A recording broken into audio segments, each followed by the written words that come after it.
Just want to give you a quick update on Devon, which I know you're going to ask. He's doing extremely well. Obviously, it's a non-football, related injury, and he's doing extremely well. And our doc said that he could be back in our building as early as next week. So we're happy for that.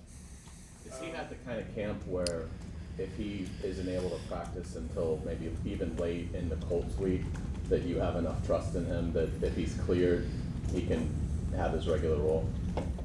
Yeah, I mean, as a veteran player, you know what he can do. It's been unfortunate, though, with the issues that he's been dealing with, not getting the reps, but I wouldn't have any problem, with that. It'd be more about, where he was physically at the time. What's your latest on Cooper? Cooper's going to be out this week, obviously, and there's going to be some time missed. I don't know how much time, but it just depends on the healing process. But it's going to be some time missed. Do you know whether he needs any surgery or not? No surgery. Okay. Is there a thought to put Cooper on IR? I mean, that's a real possibility. Heading into the regular season, possibly, yes. Any update, I guess, on Josh Wells, just in terms of how long he might be out? Is that necessarily long-term? Again, timetables, I don't like to get into timetables with players. Everybody heals differently. But again, he's another one that's going to miss some time. Coach, yesterday press said he wanted to see clean operation from the offense. What would you like to see? Are you more focused on the starters or on the rest of the team trying to make a spot? No, I agree with that. The clean operation, you want the starters to go in there. And you remember what happened in the Dallas game, first series, and we turned the ball over. You don't want that. You want them to go in there and execute the offense. We still don't game plan these games. We just want to execute our plays and get the starters working together, for a number of snaps and just try to eliminate mistakes, try to eliminate errors, things like that, and try to play a clean football game. At least for the first half. When you're evaluating in the roster guys, I know special teams is a very big part of that, but what are some of the other factors that you or the staff take into account when it comes to looking at those final roster spots? I mean, there's a few things you look at. How well they attack the day as far as practice goes. Attentive in meetings. Can they play through a little injury? In practice, in games? Do they take themselves out because of a little, hiccup in their body or something like that? There's, it's more than just the games, right? We can evaluate that. That's the easy part. It's just sometimes it's the off the field stuff that we look at, and can a player be trusted, because at the end of the day, you're down to 53, 48 on game day, and you go play, and you got to be able to account and count on those 48 guys that they're gonna be there on Sunday. Is your mind made up for a lot of the roster at this point, or are you still kind of evaluating every step of the way? And Trevor, I'm pretty good. That's fair. Everybody else. No, I mean, you kind of have your starters penciled in, so you kind of know those guys. It's just. Again, it's just, I guess, just evaluating some of the younger guys and the role guys like we're talking about. Special teams becomes an important factor there. This is a big game because, if Miami comes out and wants to play their starters, which I'm anticipating them doing, I want to see some of our younger players go against, starting caliber players in this league. And that's another way of evaluating, the roster that you have. With such a large rookie class this year, how do you kind of balance looking at some of them for, I guess, what they could be in that year 2 jump or year 3 jump in the league, as opposed to some of these veterans where exactly what you'll get from them week in and week out? Well, and that's the thing that you can appreciate with where we are, having a roster, especially the amount of people that came back, from last year on both sides of the ball. If it's just use this for an example. If it's Tyson Campbell, for instance, we know who Tyson is, but I want to see Buster. I want to see him out there, right? I know who Trey is. I want to see more Greg Jr. You know what I'm saying? So there's those things that a Chad Muma, for instance. I know who Chad is. We've seen him play, right? Now I want to see Ventrell. I want to see those other guys play. So all those things that, you kind of have the luxury, as a staff to make those decisions, especially in this last game. Since you brought him up, Greg Jr. obviously pushing Trey for that spot. How much do you anticipate him getting those reps potentially against the Dolphins first team versus knowing what Trey can do? Yeah, I mean it's kind of a fine line with those two. Both those guys are good players. They've had really good camps, and we want to see them both in there on not necessarily a rotating basis, but maybe a couple of series and then get the next guy in, a couple of series, the next guy in, so we can make an evaluation there. But both guys are having a really good camp, and we're excited for where they are. Now the training camp is basically pretty much over. Just where did you see progress with Trevor and the offense? I know there's a lot of new pieces. Ridley, obviously, the offensive line's changing a little bit. So where did you see process from them? I just think with these guys, especially in the skill room, and with Evan missing, the entire offseason program, I just think they really picked up where they left off a year ago, and going into year two, just the growth and development of those guys. I've said this before, the teaching aspect is we're not teaching plays, right? We're teaching fundamentals more, and we're working on their skill sets and helping them become better football players and taking that next step, as a team. Those are the things that I think this training camp really has sort of emerged, on both sides of the ball. When you got, we have all 11 guys, on defense that are coming back basically, and the communication, the execution, those are all things that have been more on point, I should say, this year.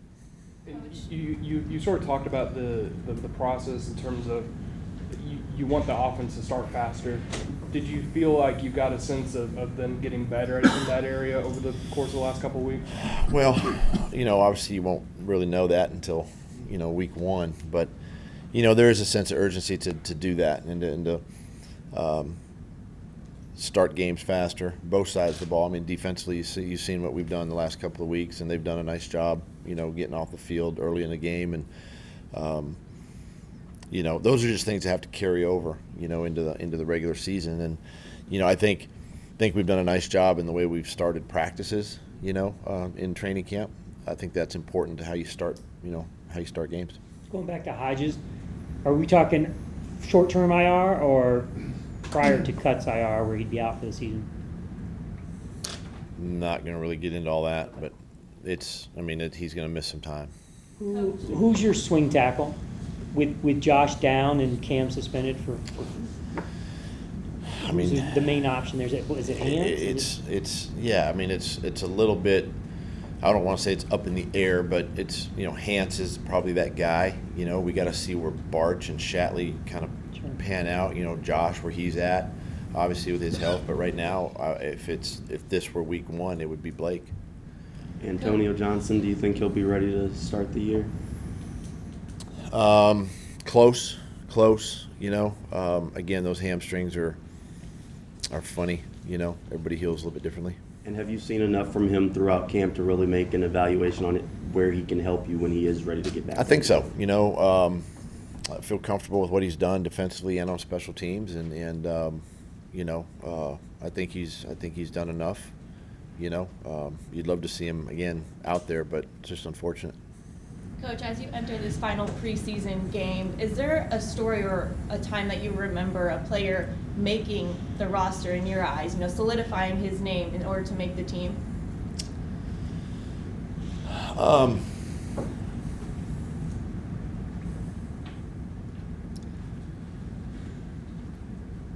We had not here.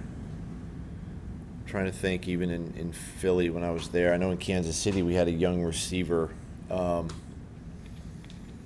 that made it on special teams, and he actually ended up, Albert Wilson was his name, and ended up making our roster. And he was a special team, little slot receiver, special teams guy, and made our team, and eventually went on to have a a really good NFL career, and just goes to show you that, anything's possible with these guys if they just continue to work hard and, focus on their job and get better and not worry about the length of the line that they're in, and how many guys are in front of them, because, he was one of those players that really made the most of his opportunity.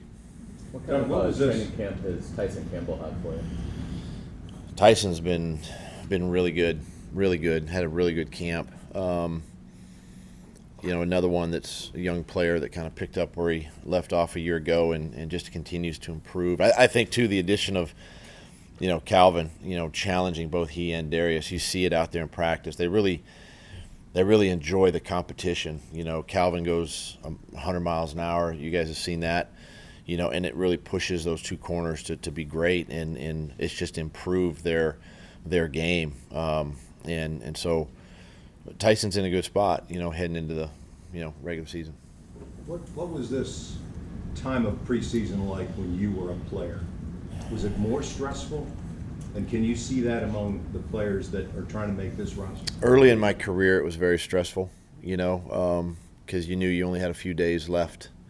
And you always got to, back then, of course, we had 4 preseason games, so make this the 4th game, let's call it. And you just didn't know how much time you were going to get in that game to really showcase yourself. And for me, it was just a matter of, again, making the most of the opportunity, not forcing the issue or anything like that, but just going out and executing the offense, right?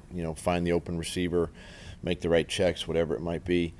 I think the older I got in the league, the coaches, again, they kind of understand what you can do and they can trust you as a player. And so I didn't play as much in those last couple preseason games because we let the younger guys, play. And that's kind of where we are right now, right? We understand the Tyson Campbells and, guys of that nature who we know they're on the team, right? So now we want to see these younger guys play and make the most of their opportunity and just see what they can do. So many guys coming back. Is that line very fine for those last few roster spots between 1, 2, or 3 different guys? It gets real fine. It gets real fine, and it really kind of boils down to special teams. That's the third element to our team, and again, my message has always been: you may not be the starter on offense, defense, but you're a starter on special teams, and you need to embrace that role, especially if you're a new rookie, whether you're drafted, undrafted, a second-year player, whatever it might be. That's kind of your niche to make our roster, and so it gets a little finer. The more depth you have on your team, it does get harder for those guys to break in. How do having some of the injuries on offensive and defensive line kind of make things cloudier as you trim your roster, because you got guys in some of those gray areas? Yeah, I mean, you'd love to, if these injuries were going to happen, you'd love for them to be at the beginning of camp, and now they're getting healthy, but we've got some time, obviously, this week, next week, and then, we do have to make decisions fairly early, next week. But it's just the nature of the business, and we'll sit down as a staff with Trent and his staff and go through and talk about everybody, and come away with the final 53. But as you know, too, once you get into the regular season, it's still changing, right? Your roster's still changing, practice squad's changing, and all that. Might take a few weeks before you're really settled in on your guys. As a former player, do you hate this part of the job? Yeah, I've never really appreciated this part of it. You disrupt the lives of guys that have been busting their tail for about 6 weeks, here, plus the off season, and it's a tough time. It's a tough time to, I tell the guys all the time, you're competing for our roster, but there's 31 other rosters that are watching you too. So again, it may not be the end of the line, maybe the end of the line here, but not the end of the line, on another team. So, put your best foot forward. One last thing, you're talking about the waiver wire. Do you anticipate that you and Trent will invest more time than you anticipated on the waiver wire because of so many fluid situations, particularly along the offensive line? Yeah, that's a real possibility. And again, it all depends on how our guys respond to treatments and healing and what we perceive as their timetables, right? That all factors into this. So, you'll take a look at it and, see if someone's available to help you out, whether it's short term or long term. Yeah. All right. Thanks, Thanks. Doug.